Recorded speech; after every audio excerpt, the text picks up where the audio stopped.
fois de plus, je salue le directeur de la radio FM Espoir, en la personne du pasteur Daniel Surbon. Je salue aussi particulièrement tous nos amis qui nous écoutent avec beaucoup de fidélité. Et je rappelle aussi que nous saluons aussi nos amis de l'association missionnaire d'entraide, association avec laquelle nous travaillons. Et puis je remercie aussi notre amie Dorine pour la coordination de nos émissions ainsi que l'organisation. Il est vrai qu'aujourd'hui, nous allons essayer d'aborder un sujet extrêmement important dont la thématique, les 3 raisons majeures pour lesquelles il nous faut accepter l'ordre de passer de l'autre bord ou à l'autre bord. Donc c'est important à un moment donné que tout un chacun, nous aurons des décisions à prendre. Et comme nous le savons, ces décisions peuvent de manière indéniable influencer, je dirais, notre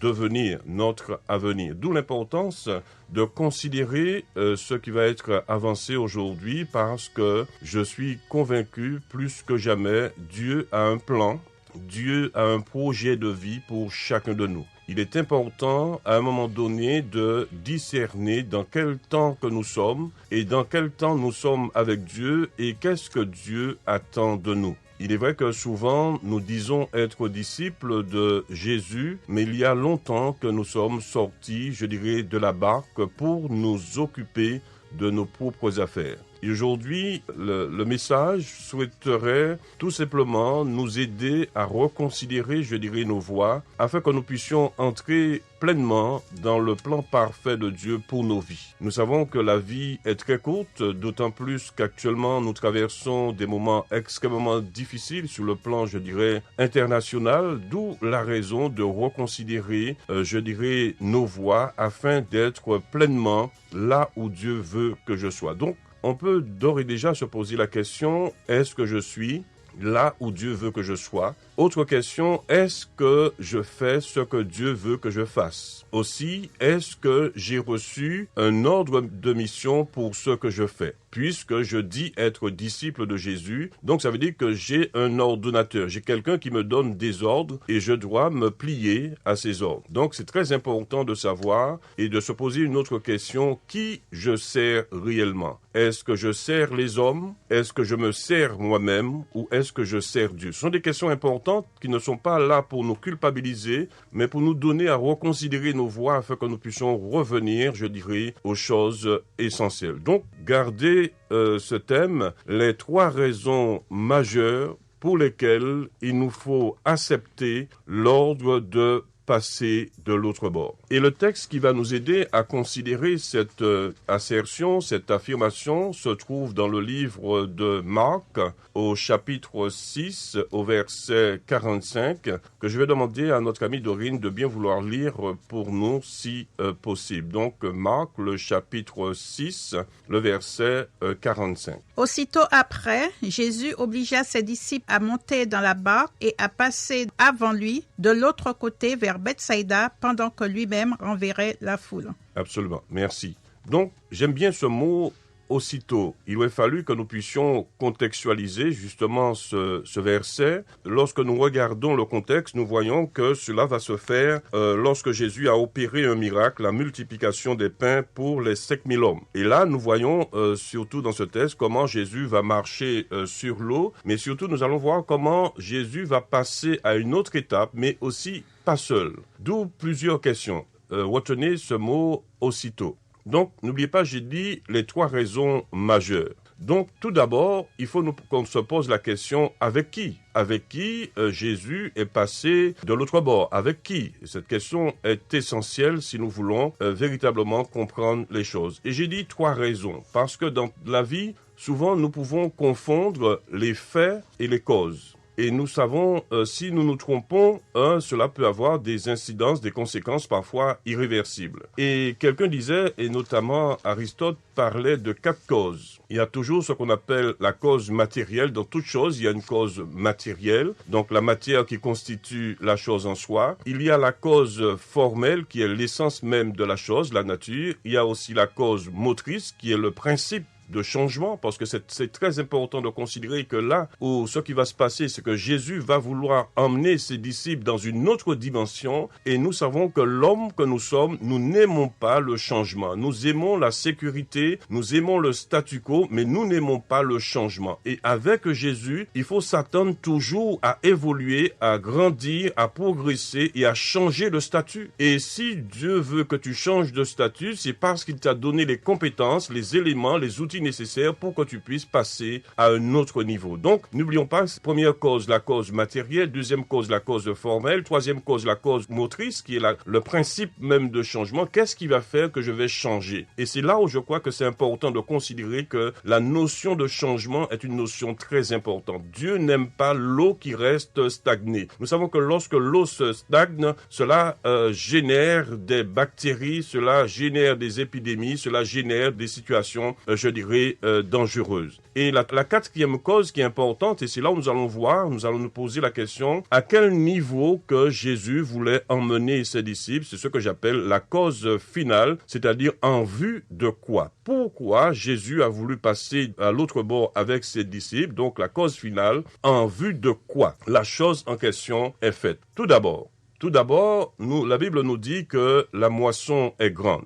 Mais malheureusement, il y a peu d'ouvriers aujourd'hui. Et pourquoi nous disons cela? La Bible nous a déjà donné, je dirais, le médicament avant même la maladie. La moisson est grande. Et aujourd'hui, plus que jamais, Dieu cherche des femmes, Dieu cherche des hommes qui sont disposés, disponibles à avancer avec lui en eau profonde. Mais si vous êtes occupé, si vous êtes préoccupé, si vous êtes attaché aux choses de ce monde, comment nous allons pouvoir passer à l'autre bord? C'est-à-dire que nous oublions que nous sommes au service de Jésus. Ce n'est pas le contraire. Aujourd'hui, il faut le dire tranquillement, c'est Jésus qui est à notre service. C'est-à-dire que nous avons renversé les valeurs. Aujourd'hui, souvent, nous marchons sur la tête. Nous avons dévalorisé justement ce message. Et c'est la raison pour laquelle que nous sommes aujourd'hui dans des situations compliquées et difficiles, parce que nous avons oublié qui nous a embauchés. La question qu'on doit se poser aujourd'hui, si Dieu te demande de sortir là où tu es pour aller ailleurs, serais-tu disposé, serais-tu disponible à le faire? Ou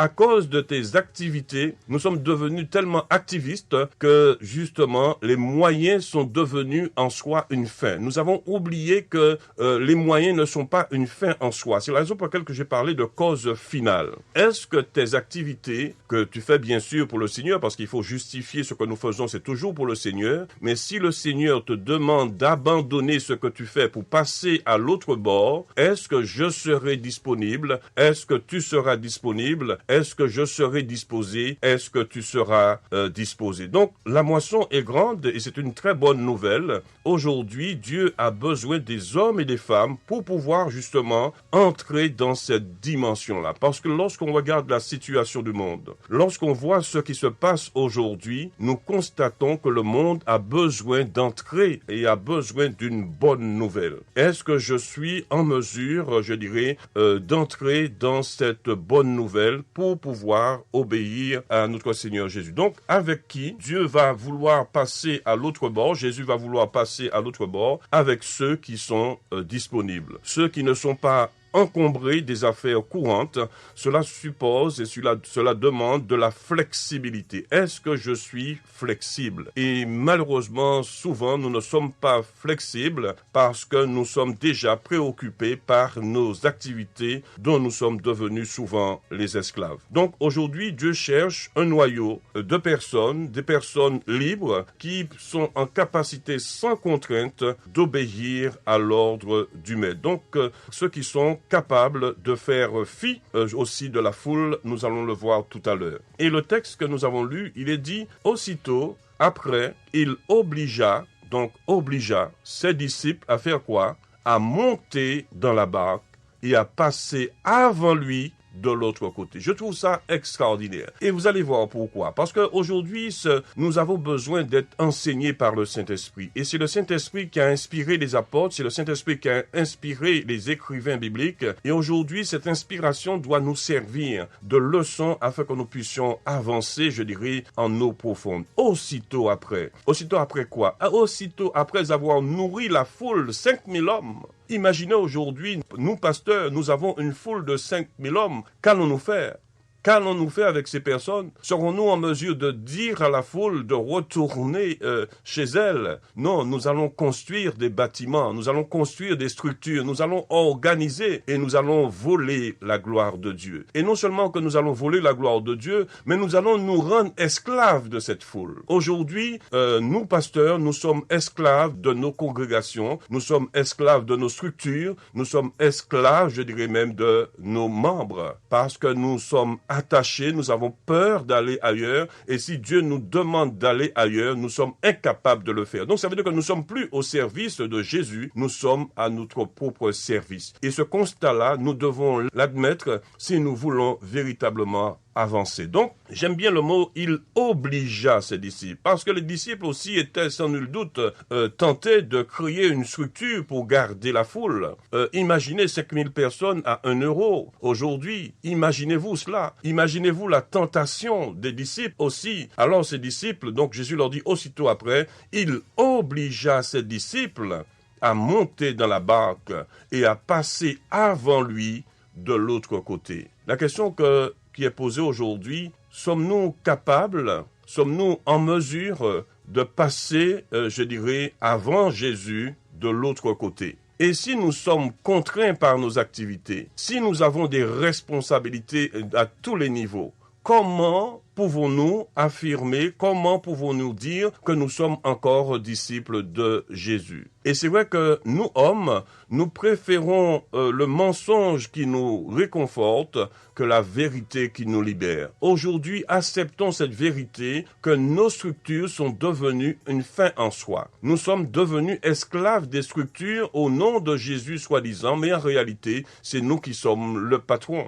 Et aujourd'hui, Jésus voudrait retrouver sa place, afin qu'il puisse nous redonner, nous recadrer, nous remettre sur les rails, afin que nous puissions être et entrer dans l'obéissance de sa parole. Parce qu'il a une mission pour chacun de nous. Et c'est très important de considérer que Jésus a une mission pour nous. Et quelle est sa dernière volonté? C'est que nous puissions aller annoncer cette bonne nouvelle aux nations. Mais malheureusement aujourd'hui, nous nous sommes enfermés, emprisonnés dans ce vase clos qu'est devenu le bâtiment. Et c'est la raison pour laquelle que Jésus a pris des précautions, parce qu'il connaissait déjà la sensibilité de ses disciples et surtout la tentation qu'il y avait à garder la foule. Et qu'est-ce qu'il a dit après? Avant lui, de l'autre côté, vers Bethsaïda, pendant que lui renverrait la foule. C'est extraordinaire. Jésus va renvoyer 5000 personnes, alors qu'il pouvait créer une structure pour pouvoir justement avoir une communauté. Et vous comprenez aujourd'hui comment nous sommes tombés dans le piège dont Jésus a épargné ses disciples. Parce que Jésus savait que les disciples ne pourraient pas accomplir parfaitement sa dernière volonté parce qu'ils seraient devenus esclaves de la foule.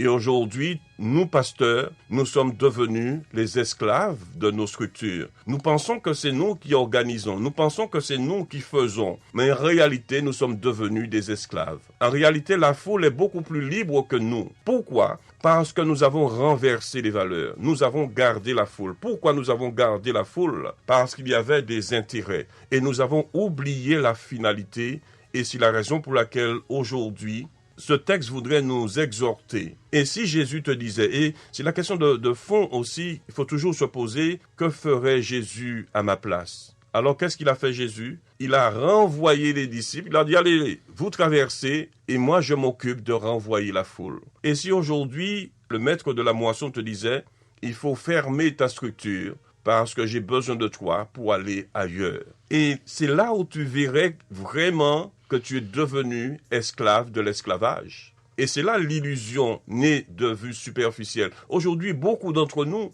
nous vivons dans l'illusion parce qu'il y a longtemps que nous avons mis le maître dehors. Il y a longtemps que nous avons renversé les valeurs. Il y a longtemps qu'on a mis Jésus dehors. Et ce qu'il cherche aujourd'hui, c'est la raison pour laquelle que la question est importante. Avec qui Jésus veut passer à l'autre bord? Avec ceux qui sont disponibles, disposés, avec ceux qui sont flexibles. Est-ce que je suis flexible? Est-ce que ce que j'ai, je suis en capacité de laisser ce que j'ai pour suivre l'ordre du maître? La question est importante, elle est non seulement importante, mais elle est, à mon avis, urgente. Donc, quand l'homme devient l'esclave du faire, au détriment de l'être, quand la structure devient la fin en soi, la cause finale, au détriment de l'essentiel, alors nous tombons et nous sombrons dans l'esclavage. Et aujourd'hui, malheureusement, beaucoup d'entre nous, nous sommes les esclaves de nos structures, toujours au nom de Jésus, parce que nous faisons beaucoup de choses au nom de Dieu. Mais est-ce que Dieu m'a demandé de faire ce que je fais? Posons-nous la question, je me pose la question, est-ce que Dieu m'a demandé de faire ce que je fais? Et si Dieu ne m'a pas demandé de faire ce que je fais, la question, je dirais intelligente, Seigneur, que veux-tu que je fasse? Qu'est-ce que tu souhaites que je fasse pour toi, pour que je sois vraiment dans le kairos, que je sois vraiment dans le temps parfait de Dieu pour ma vie, parce que c'est lui l'ordonnateur, c'est lui le maître, c'est lui qui m'a embauché. Je suis à son service. Ne renversons pas les valeurs, mais malheureusement aujourd'hui, la tentation est que nous avons renversé les valeurs sans le savoir. Et quand Jésus a demandé d'abord, et ce texte est très important, aussitôt après, parce que Jésus a discerné la tentation, parce qu'il avait été tenté dans le désert par l'ennemi, il sait qu'est-ce que c'est que la tentation lorsque le diable est venu pour lui dire « Mais si tu es le Fils de Dieu, si ceci, si cela ». Et Jésus savait, parce qu'il avait traversé la tentation, et il savait pertinemment que les disciples seraient tentés devant cette foule. 1 euro par tête, 5000 personnes, ça fait beaucoup. Et beaucoup de pasteurs, malheureusement, sont piégés aujourd'hui. Ils pensent être libres, ils sont devenus des esclaves de leur structure. Et c'est là le piège. Donc ça veut dire qu'une fois qu'on est devenu esclave d'une structure, on n'est plus flexible. On n'a plus cette opportunité d'être au service du maître, parce que Dieu ne veut pas que nous soyons glorifiés. C'est Jésus seulement qui doit être glorifié. C'est le maître qui doit être valorisé. C'est pas nous. Nous sommes des serviteurs. Et nous oublions que nous sommes des serviteurs. Et aujourd'hui, beaucoup d'entre nous, nous sommes en train d'être idolâtrés. Nous sommes devenus des dieux. Et il ne peut pas y avoir deux malcrapes dans le même trou. Donc ça veut dire qu'il y a quand même quelque chose qui ne tourne pas rond, d'où l'importance de reconsidérer nos voies, d'où l'importance de revoir notre feuille de route, d'où l'importance de revenir à la réalité objective, afin que nous puissions accomplir de manière parfaite, je dirais, le plan de Dieu pour notre vie. Donc c'est très important que lorsque nous devenons esclaves de la structure, alors même lorsqu'en apparence nous avons le sentiment d'être, je dirais, de fleurir, mais nous sommes les plus malheureux des hommes parce que nous sommes plus dans le plan de Dieu. L'ennemi est capable de nous donner 5000 personnes, l'ennemi est capable de nous donner 10 000 personnes, l'ennemi est capable de nous donner tout ce dont on a besoin. Si l'ennemi a tenté Jésus, ça veut dire qu'il est capable de nous donner à penser que nous sommes dans un temps, alors que nous sommes dans une tempête. Aujourd'hui, c'est ce qui se passe. Nous pensons c'est parce que nous avons 10 000, 20 000 personnes que nous sommes dans le plan de Dieu. Non, le monde a plus que ça. Revenons à la réalité et posons-nous les vraies questions. Est-ce que je suis toujours au service du Maître? Est-ce que je suis toujours dans le plan de Dieu? Aujourd'hui, cher ami, Dieu te demande d'abandonner ta structure parce qu'il a autre chose pour toi. Es-tu capable de le faire? Jésus te dit, comme les disciples, c'est-à-dire qu'il savait que les disciples pouvaient tomber en tentation et garder la foule. Jésus les a protégés, Jésus les a aidés à ne pas sombrer en tentation. Qu'est-ce qu'il a fait? Aussitôt après, il les obligea. Il obligea ses disciples à monter dans la barque. Il n'y avait pas 4000 personnes dans la barque. Il y avait seulement ses disciples dans la barque. Aujourd'hui, Dieu cherche des hommes. Avec qui, la question que Jésus se pose aujourd'hui, avec qui je vais passer de l'autre côté? Qui sont ceux qui sont disponibles? Qui sont ceux qui sont flexibles? Qui sont ceux qui sont en capacité justement d'avancer? Parce que le monde a besoin de nous. Le monde a besoin d'une bonne nouvelle. Mais malheureusement, il y a beaucoup d'appelés, mais peu d'élus.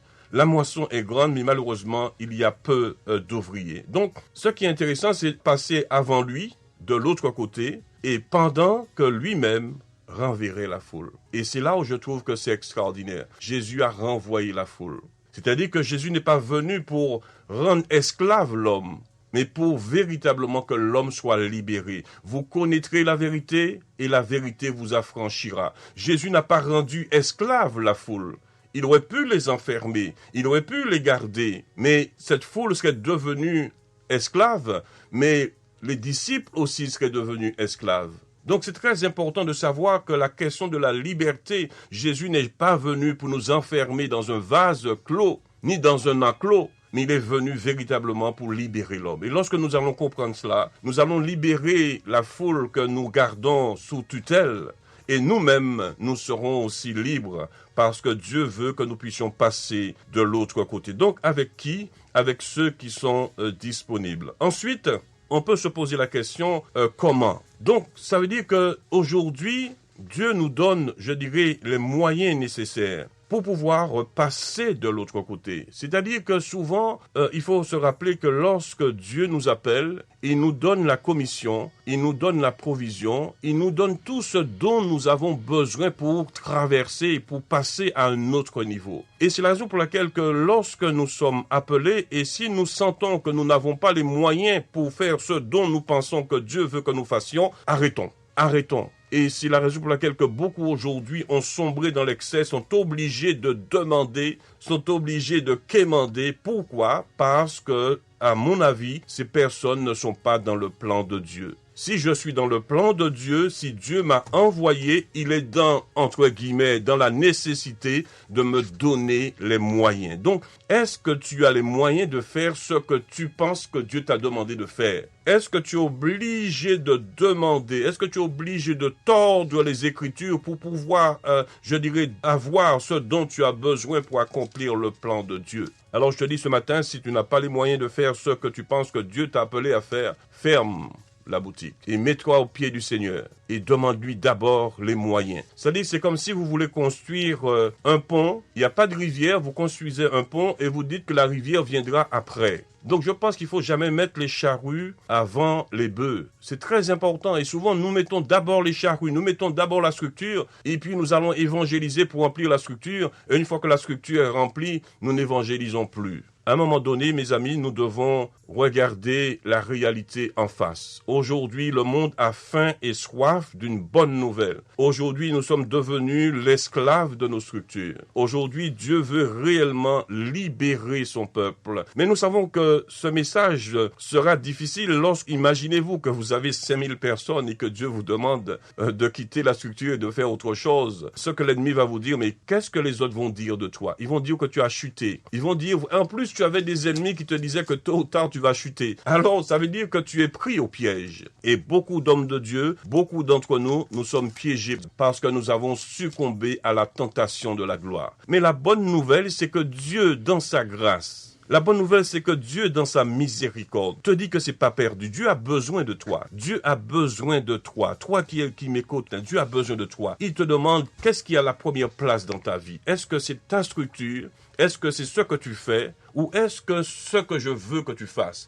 Dieu te dit maintenant, le temps que je t'avais donné pour faire ce que tu faisais, le temps est arrivé, le temps est fini. Et je veux que tu montes, en puissance. Je veux que tu ailles plus loin. Mais si le grain de blé ne meurt, il ne peut porter de fruits. C'est-à-dire qu'en apparence, les personnes auront le sentiment que tu as tout perdu. En apparence, les gens auront le sentiment que Dieu t'a abandonné. Ils vont te rire, ils vont rigoler. Mais attention, Dieu prépare quelque chose. Et lorsque le grain de blé va mourir et porter du fruit, le fruit sera éclatant aux yeux de tout un chacun. Donc, qu'est-ce que je cherche? C'est ça la question. Qu'est-ce que je cherche? Je cherche ma propre gloire ou je cherche la gloire de Dieu? La question est très importante aujourd'hui. C'est une question cruciale et vitale. Donc, comment nous allons passer à l'autre bord dans cette barque? La barque qui symbolise la simplicité, la barque qui symbolise le plan parfait de Dieu pour nous, la simplicité. Dieu est simple et dans cette simplicité, il y a une certaine complexité et c'est là où Dieu veut que nous puissions entrer aujourd'hui. Enfin, nous pouvons nous poser la question, pourquoi passer de l'autre bord? Nous savons que la fin d'une chose implique le début d'une chose nouvelle, d'où l'importance de discerner les signes des temps. D'où l'importance de discerner les signes des temps. L'activisme, l'une des causes qui nous empêche justement d'être là où Dieu voudrait que nous soyons, à l'image de l'alter ego de Lot,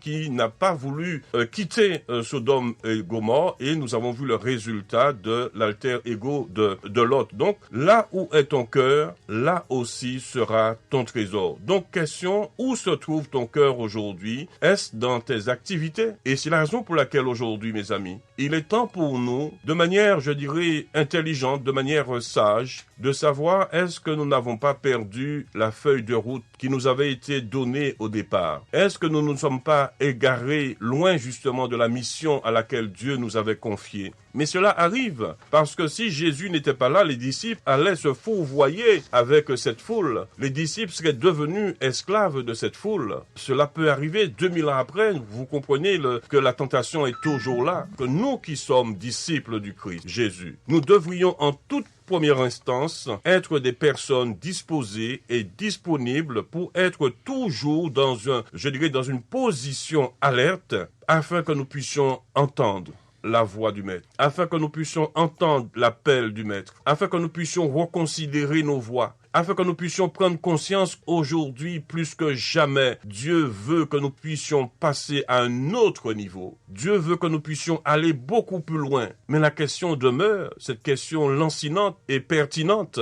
Est-ce que tu es disponible? Est-ce que tu es disposé? Est-ce que tu es prête? Est-ce que tu es prêt à recevoir une nouvelle feuille de mission, ou est-ce que tu es tellement occupé par les choses dont tu fais pour le Seigneur, dont le Seigneur ne t'a pas demandé, et ces choses te rendent esclave? Aujourd'hui, beaucoup de serviteurs de Dieu sont devenus esclaves de leur structure, esclaves de leurs moyens, esclaves de ce dont ils pensent faire pour Dieu. N'oublions jamais que nous sommes venus dans ce monde, et nous allons repartir.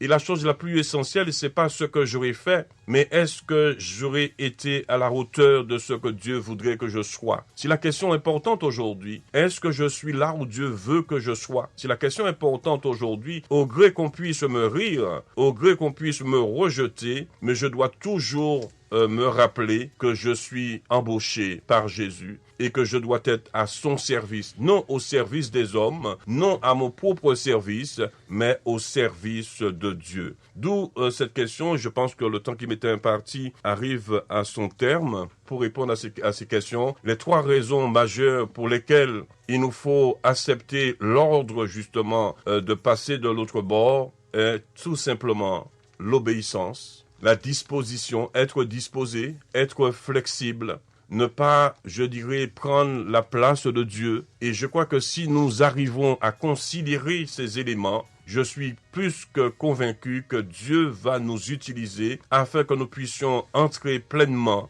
je dirais, dans son ordre de mission, parce qu'aujourd'hui encore, Dieu a besoin des hommes et des femmes pour pouvoir justement entrer dans son plan parfait. Donc la moisson est grande, il y a peu d'ouvriers. L'ordonnateur a déclaré la fin d'une chose pour entrer dans une nouvelle mission plus haute, plus grande. Et 3e raison, parce que la nuit vient où personne ne pourra travailler. Je répète, 3e raison. Première raison pour lesquelles il faut passer de l'autre bord, parce que la moisson est grande. 2e raison, parce que l'ordonnateur a déclaré la fin d'une chose pour entrer dans une chose nouvelle, dans une nouvelle mission. Et 3e, parce que la nuit vient où personne ne pourra travailler ouvertement. Donc, comprenons qu'aujourd'hui, plus que jamais, Dieu cherche des hommes et des femmes qui soient disposés et disponibles pour entrer pleinement dans le service. Que Dieu nous bénisse et qu'il nous aide réellement à considérer ces choses et que nous ayons l'intelligence de la fourmi, que nous puissions reconsidérer nos voies et que nous puissions tout simplement dire: Seigneur,